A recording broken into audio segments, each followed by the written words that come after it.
সৌদিয়ান খাবার পানি, কোম্পানির পানি, তারপরে এখানে খেজুর ওই যে কার্টন, তারপরে ওই যে ওইখানে ব্রেড, এগুলো ইয়ে দিয়ে পাঠাই দিছে। তারপরে এই জায়গাটার মধ্যে মানে কিছুক্ষণের মধ্যে দেখা যাবে যে জায়গাটা একদম পুরোটা নিয়ে এসে মানে এই যে এতগুলো মানুষের ইফতারের ব্যবস্থা করে ফেলছে।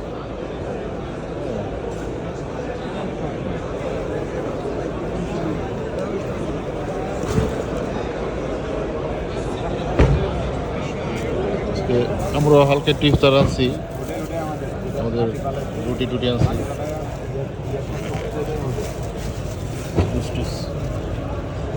তো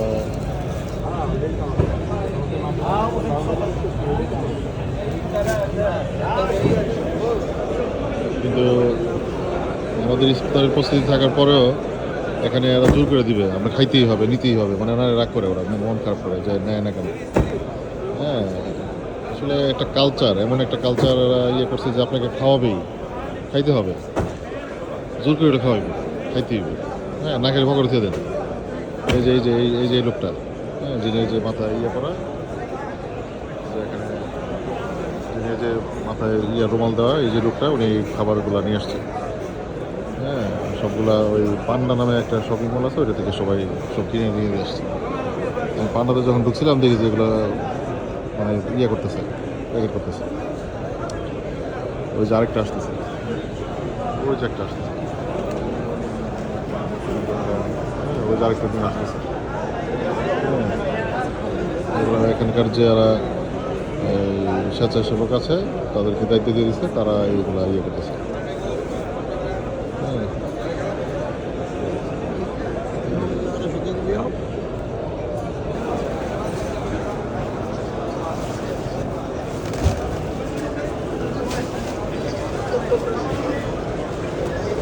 প্রচুর ইফতার, মানে শুধু এগুলো না, এখান থেকে আরও বিপরীত আছে যেগুলো মানে সংগ্রহ করতেছে।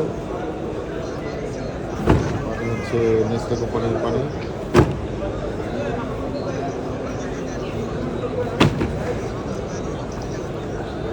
30 ml করে প্রত্যেকটা পানি, এক কার্টনে 40টা করে পানি থাকে। কালকে রাস্তা দিয়ে হাঁটতেছি, একজন এক কার্টন পানি নিয়ে হঠাৎ করে রাস্তার মধ্যে ইডিয়ালদা ফালাই দিছে, ফালাই দিয়ে পানির কার্টন ছিঁড়ে টিড়ে গেছে। এটা তো কাগজের কার্টন, মানে ছিঁড়ে মানে ফালানোর কারণ হলো যে মানে সে কাজ জন্য দিব, যাই নিতে আরো লিয়ে দাও, মানে আমি আনছি সবাই খাওয়ানোর লেগে, খাই লিয়ে দাও। হ্যাঁ, তো আবার অনেকে হাতে হাতে দিয়ে দেয়। আমার আর যদি বেশি হয় তাহলে অনেক সময় রাস্তার মধ্যে মানে ছিটাই দেয়, যেগুলো যে খাবার নষ্ট হয় না, যেমন এই যে পানি, অনেক সময় প্যাকেট রুটি, হ্যাঁ, এরকম আর কি। ওই যে আবার আসতেছে আরও আসতেছে, ওই যে আরও আসতেছে। এ পর্যন্ত 3টার আসলো। হ্যাঁ, 1 2 3 4টা ঢুকতেছে আবার। এখানে যারা বসছিল এদের সবাই আবার সরাই দিছে। আসলে আমাদের দেশের মানুষের, আমাদের শেখা উচিত যে আসলে আপ্যায়নের ব্যাপারটা, মানুষের খাওয়াইলে কখনো কমে না, আপ্যায়ন করাইলে কমে না। অথচ মসজিদগুলোতে ইফতারের টাকা পাওয়া যায় না। মসজিদগুলোতে 1000 টাকা 2000 টাকা ইফতারের বাজেট ধরে, ওইটাই অনেকে ওনাফানা করে নাক ছিটকায় যে আর কি 1000 টাকা লাগে নাকি, ইমাম মহাজ্জেন হবে সবরা খাইবো। 5জন মানুষ 6জন মানুষের ইফতারের 1000 টাকা 2000 টাকা বাজেট ধরলে প্রচুর পরিমাণে নাক ছিটকায়, অনেকে সমালোচনা করে এত খাওয়ান লাগে নাকি, হুজুরকে এত খাওয়ান লাগে না, এই সেই। অথচ চিন্তা করে না যে হুজুর তো একলা খায় না।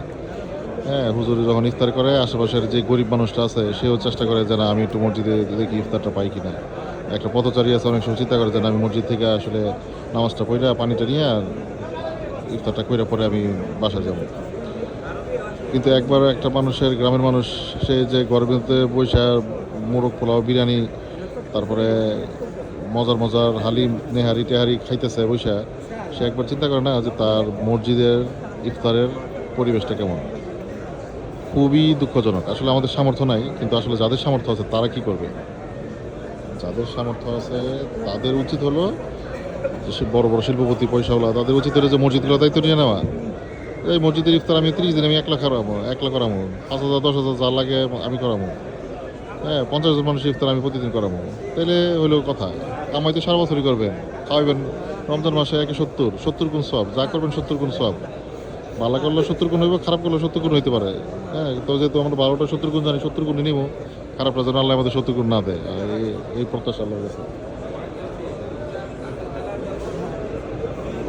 অসংখ্য মানুষ। হারামে তো আসলে একদম তিল পরিমাণ জায়গা নাই বসার, একদম মানে এরকম গিঞ্জি গিঞ্জি অবস্থা। সবাই এ থেকে বসছে, যারা আছে এখানে সবাই এখানে বসা কাজ করতেছে।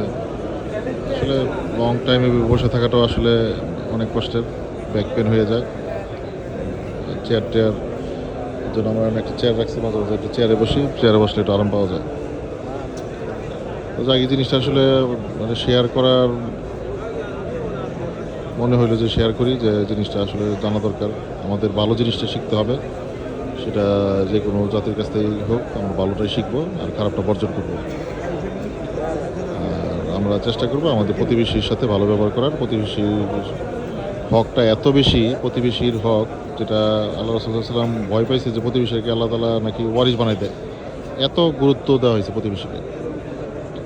হ্যাঁ, প্রতিবেশীর জন্য কত মানুষ জাহান্নামে যাবে প্রতিবেশীর সাথে খারাপ ব্যবহারের কারণে, সেটা কোনো মানুষ জানে না, চিন্তাও করে না। অথচ প্রতিবেশীকে তার রক্তের পরে যদি কারো হক বেশি থাকে, মানে রক্ত বলতে গেলে তার ছেলে সন্তানের পরে বা তার পরিবার পরিজনের পরে, সে হলো প্রতিবেশী। নিজে এক টুকরা খাইলে অন্তত প্রতিবেশী ঘরে খাবার আছে কিনা এই বিষয়ে খেয়াল রাখা। অনেক সময় আল্লাহ রাসূল বলছেন যে তোমার মাংস ভাগ করো, একটু ঝোল বাড়াই দাও। হ্যাঁ, তুমি আর না পারো অন্তত ঝোলটাইও তার ঘরে পাঠাই দাও, একটা রুটি একটা ঝোল পাঠাই দিলেও তো অন্তত তার ঘরে বাচ্চাটা যে মাংসের গ্রানটা পাবে, তার মারে কষ্ট দিবে না, কারণ তার তো গোস্ত কেনার সামর্থ্য নাই। আসলে আসলে গোস্ত কেনার সামর্থ্য অনেকের নাই এই মুহূর্তে। 800 টাকা 900 টাকা কেজি হয়েছে গরুর মাংস। সম্ভব আসলে? কোনোভাবে সম্ভব 800-900 টাকা কেজি গরুর মাংস কিনা? অসম্ভব আসলে, অনেক কষ্ট হয়ে যায় অনেক মানুষের। আমাদের বাজারে গেলে চিন্তা করতে হয় যে আসলে 500-1000 টাকা বাজারে নিয়ে গেলে ঠিক মানে টাকা কোন দিক দিয়ে গায়েব হয়ে যায়, চিন্তা করা যায় না। তরকারি কিনতে গেলে মাছের টাকা থাকে না অনেক সময়। অনেকে যায়, দেখি অভিযোগ করে যে ভাই মাছ কিনলাম, এখন তরকারি কিনবো, তরকারি 120 টাকা 100 টাকা উপরে কেজি, কীভাবে কিনবো? আসলে অথচ এই রমজান মাসে দেখলাম সব কিছুর দাম কমাই দিছে। একটা খেজুর দেখলাম এরা বিক্রি করে হচ্ছে এই 42 রিয়াল বা এরকম, 42 রিয়াল। 42 রিয়ালের খেজুরটা করে দিচ্ছে ওরা 16 রিয়াল। একদম সরাসরি 16 রিয়াল, বা একদম সরাসরি এটা মানে কমা, অর্ধেকের চেয়ে কম। তার মানে আপনি একটা জিনিস চিন্তা করেন, মানে সে তার কিনা প্রাইস বা তার চেয়ে কমে হয়তো সে ভর্তুকি দিয়ে ছেড়ে দিচ্ছে মার্কেটে। কথা হলো রমজান মাসে সব কিছুতে ছাড়, সব কিছুতে ছাড়। আর আমাদের দেশে ব্যতিক্রম। রমজান মানে হলো ব্যবসায়ের মাস, মুনাফার মাস। বেশি করে ব্যবসা করতে হইব, মুনাফা অর্জন করতে হইব। কে লেগে কবরে তো আজরাইলে বা যে প্রশ্ন জিগাইব, এর তো কিছু টিয়া পয়সা দিন লাগবো, তো লয়ে যেতে না, এরাই মনে করতেছে এরকম আর কি। আল্লাহ হেদায়েত করুক সবাইকে। এই আরও ঢুকতেছে অসংখ্য খাবার।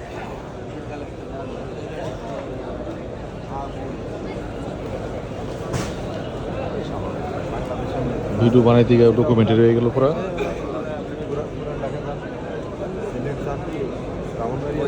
বাইরে আপনার